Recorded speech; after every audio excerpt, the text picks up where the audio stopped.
Bem, pessoal, bem-vindos aqui a essa nova série de vídeos aqui sobre os princípios e instrumentos de política ambiental. E nos vídeos anteriores nós vimos um pouco sobre os instrumentos de comando e controle. Então aqui a gente vira um pouquinho a chave e a gente passa agora para os instrumentos econômicos. É uma outra categoria de instrumentos, né? Uma categoria mais geral. Como a gente tem a de comando e controle, nós temos essa categoria aqui de instrumentos econômicos e ela se divide em basicamente duas: os instrumentos fiscais e os instrumentos de mercado. Os instrumentos econômicos são porque eles não atuam diretamente através de uma imposição, ou seja, o governo não está impondo um padrão de conduta para os cidadãos ou restringindo padrões de conduta, tentando direcionar diretamente o comportamento, mas sim através de mecanismos econômicos ele tenta induzir certos comportamentos dos agentes de mercado, né, ou das pessoas físicas. Bom, e esses instrumentos econômicos, como está aí no alto da tela de vocês, eles se dividem em instrumentos fiscais e de mercado. Então vamos começar pelo da esquerda, os instrumentos fiscais. Os instrumentos fiscais, eles se caracterizam por, de alguma forma, o dinheiro ele é transferido das empresas para o governo, bem grosso modo. Tá? Então a gente pode ter principalmente taxas, impostos e tributos, que tem uma variação na definição, o que é uma taxa, o que é um imposto, o que é um tributo, mas no geral, para a gente não entrar aqui em muitos detalhes técnicos, a gente, de alguma forma, as empresas estão fazendo algum tipo de pagamento para o governo. E, de acordo com a OCDE, né, aquele que é considerado aí o clube, entre aspas, aí dos países ricos, né, embora tenha países não ricos que estão aí, mas é a Organização para a Cooperação para o Desenvolvimento Econômico, ela divide as taxas, impostos e tributos na área ambiental nessas 5 categorias aí. Tá? Então, como que elas atuam? É pelo preço da poluição. De certa forma, o Estado estabelece uma taxa que vai ser proporcional à poluição gerada. Então, por isso que eles atuam via o preço da poluição, ou seja, você está colocando um preço em cima da poluição gerada. Então, nas taxas sobre efluentes, você paga por volume ou por tipo de efluente que você gera no caso de efluentes especiais, mas normalmente é pelas duas coisas, né? Por volume ou por tipo. Se vocês estão acostumados, todos nós pagamos taxa sobre efluentes por volume. Se você olhar na sua conta de luz aí, você vai ver que mais ou menos metade tem a ver com a taxa de água, o que você está pagando pelo consumo da água, e a outra metade você está pagando sobre o volume correspondente pelo tratamento de esgotos por volume. Né? Então eles imaginam que você gera uma quantidade de efluentes igual ao que você consumiu. Obviamente que a gente tem perdas aí no processo, tem água que a gente usa diretamente no jardim ou para lavar quintal, mas quase todo o volume de água consumido vai para a rede de tratamento de esgoto, então você paga essa taxa sobre esse volume de esgoto gerado. Né?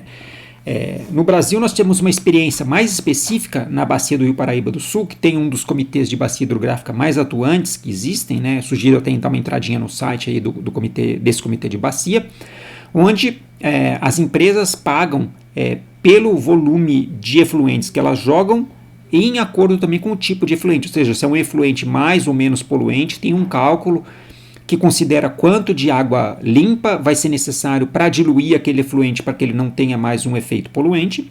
Então, as empresas que geram lançamento de efluentes aí na bacia do Rio Paraíba pagam pelo volume de efluente gerado e pelo tipo de efluente que elas geram.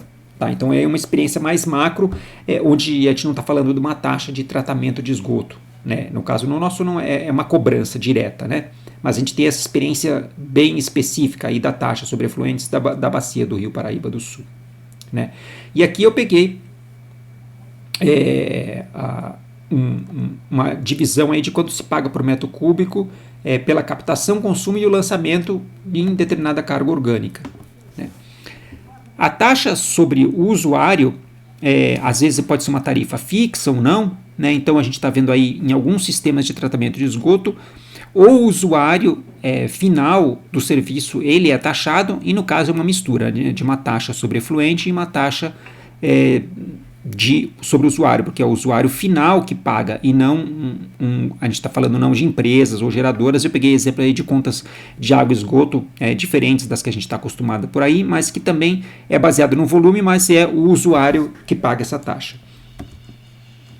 Na taxa sobre produtos, a gente está pensando em produtos que eles gerem poluição na sua produção ou no seu uso e que o Estado tem que arcar com algum sistema de remoção específica, né? Então, quando a gente está falando de uma taxa ambiental sobre produtos, ele precisa ter essa característica que está aí no balãozinho de baixo. Ele tem que ser ligado a produtos que, obviamente, gerem poluição, seja na sua produção ou seja no seu uso, e que tem um sistema de remoção específico, porque essa taxa vai servir, de certa forma, para financiar esse sistema de remoção específico.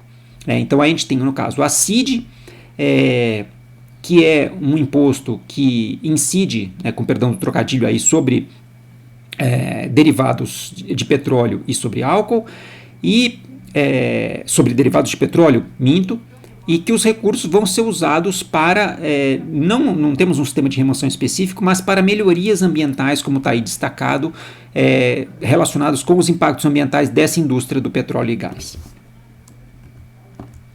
A tributação sobre produtos supérfluos é quando você tem um produto que é considerado de alguma forma supérfluo, ou seja, que não há uma necessidade imediata ou urgente para o seu consumo, então ele vai gerar, obviamente, poluição ou degradação ambiental pela extração de recursos, então você vai tributar mais esses produtos supérfluos para tentar compensar essa poluição ou para tentar desestimular o seu consumo.